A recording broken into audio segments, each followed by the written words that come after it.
Communiqué. Le gouvernement de la République du Niger porte à la connaissance de l'opinion nationale et internationale que les 12, 13 et 14 mars 2024, ses représentants, sous l'autorité de son Excellence M. Ali Mohamed Lamine Zen, Premier ministre, ont eu une série de rencontres de travail avec une délégation américaine composée de la sous-secrétaire d'État adjointe aux affaires africaines, chef de mission, Mme Molifi, du Dr Céleste Wallander, sous-secrétaire à la Défense pour les affaires de sécurité internationale, du général Michael Langley, commandant en chef de l'Africom, et de Mme Kathleen Fisborn, ambassadeur des États-Unis d'Amérique au Niger. Sous la forme, l'arrivée de la délégation américaine n'a pas respecté les usages diplomatiques. En effet, c'est de façon unilatérale, par note verbale, que le gouvernement américain a informé le gouvernement nigérien de la date d'arrivée et de la composition de sa délégation, ainsi que les autorités nigériennes à rencontrer, sans précision aucune quant à l'objet de sa visite. C'est donc par courtoisie et suivant nos traditions millénaires d'accueil et d'hospitalité que le gouvernement a reçu la délégation américaine. Sur le fond, les échanges entre les deux délégations ont porté essentiellement sur la transition militaire en cours au Niger, la coopération entre les deux pays, en particulier la coopération militaire et la lutte contre le terrorisme, les orientations et perspectives politiques du Niger dans leur aspect relatif au choix des partenaires sur le plan diplomatique, militaire et stratégique, étant entendu que dans l'approche américaine, toutes ces trois questions sont profondément liées. Sur la transition en cours et le retour dans le meilleur délai à un ordre constitutionnel et démocratique, le gouvernement du Niger a réaffirmé sa ferme volonté d'organiser, dans les meilleurs délais, le retour à une vie constitutionnelle normale. Il s'agit d'un engagement solennel, en toute responsabilité, du président du Conseil national pour la sauvegarde de la patrie, chef de l'État, tel qu'exprimé dans son adresse à la nation du 19 août 2023. Sur le choix des partenaires diplomatiques, stratégiques et militaires, le gouvernement du Niger regrette la volonté de la délégation américaine de dénier au peuple nigérien souverain le droit de choisir ses partenaires et les types de partenariats à même de l'aider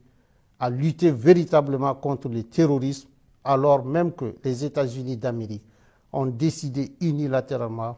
de suspendre toute coopération entre nos deux pays. Aussi, le gouvernement du Niger dénonce-t-il avec force l'attitude condescendante assortie de la menace de représailles de la part de la chef de la délégation américaine vis-à-vis du gouvernement et du peuple nigérien. Cette attitude est de nature à saper la qualité de nos relations séculaires et miner la confiance entre nos deux gouvernements déjà entamés par les événements du 19 octobre 2023. S'agissant des cas précis de la Fédération de Russie et de la République islamique de l'Iran, deux pays avec lesquels le Niger entretient des relations diplomatiques depuis plusieurs décennies et qui focalisent particulièrement l'intérêt des États-Unis d'Amérique. Le gouvernement tient à porter à la connaissance du peuple nigérien et de tous les peuples de la communauté internationale qu'il n'a jamais signé d'accord secret avec ses pays partenaires. Tous les accords signés par le Niger depuis l'avènement du Conseil national pour la sauvegarde de la patrie respectent le droit international et les règles de transparence. C'est pourquoi le gouvernement du Niger rejette les allégations mensongères de la chef de la délégation américaine consistant à soutenir qu'il aurait signé un accord secret sur l'uranium avec la République islamique d'Iran. Cette approche cynique, habituellement utilisée pour discréditer, diaboliser et justifier leurs menaces contre les États, ne pas sans rappeler l'exemple de la Seconde Guerre d'Irak. En effet, les Nigériens et l'ensemble de la communauté internationale se souviennent encore des fausses preuves brandies par le secrétaire d'État américain devant le Conseil de sécurité pour justifier l'agression américaine contre l'Irak et que dans cette affaire, le gouvernement du président Tanja avait été accusé de façon mensongère d'avoir fourni de l'uranium aux autorités de Bagdad, alors même qu'il est de notoriété publique que l'exploitation de l'uranium nigérien est totalement contrôlée par la France. Quant à la Fédération de Russie, il s'agit d'un partenaire avec lequel le Niger traite d'État à État, conformément aux accords de coopération militaire signés avec les gouvernements antérieurs pour acquérir le matériel militaire nécessaire à sa lutte contre le terrorisme qui a fait des milliers d'innocents victimes nigériens sous l'œil indifférent d'une bonne partie de la communauté internationale. Enfin, le Niger réaffirme son engagement solennel à coopérer dans la transparence et le respect de sa souveraineté avec tous les pays et peuples épris de paix et de justice, conformément aux règles du droit international. Sur la coopération entre les deux pays, en particulier la coopération militaire et la lutte contre le terrorisme, faut-il le rappeler, la présence américaine sur le territoire de la République du Niger est illégale et viole toutes les règles constitutionnelles et démocratiques qui voudraient que le peuple souverain, notamment à travers ses représentants élus, soit consulté pour l'installation d'une armée étrangère sur le territoire national.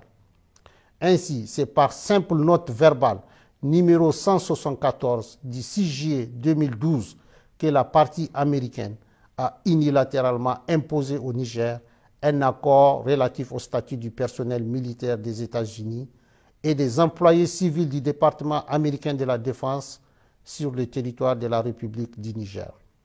Cet accord est non seulement profondément injuste dans son fond, mais également ne répond pas aux aspirations et aux intérêts du peuple nigérien pour les raisons objectives suivantes. D'abord, il contraint le Niger à payer des factures liées aux taxes des avions militaires américains dont ces derniers doivent normalement s'acquitter et qui coûtent des milliards de francs CFA aux contribuables nigériens. Ensuite, les autorités nigériennes compétentes n'ont aucune information sur les activités militaires menées à partir des bases américaines au Niger et ignorent jusqu'aux effectifs civils et militaires ainsi que le matériel américain déployé sur le sol nigérien. Enfin,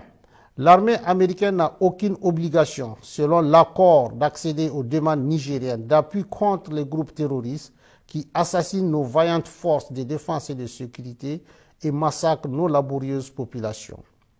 Aussi, depuis le 26 juillet 2023 et l'avènement du Conseil national pour la sauvegarde de la patrie, le gouvernement américain a décidé unilatéralement et brusquement de suspendre sa coopération militaire en violation de l'accord imposé au peuple nigérien en invoquant l'article 7008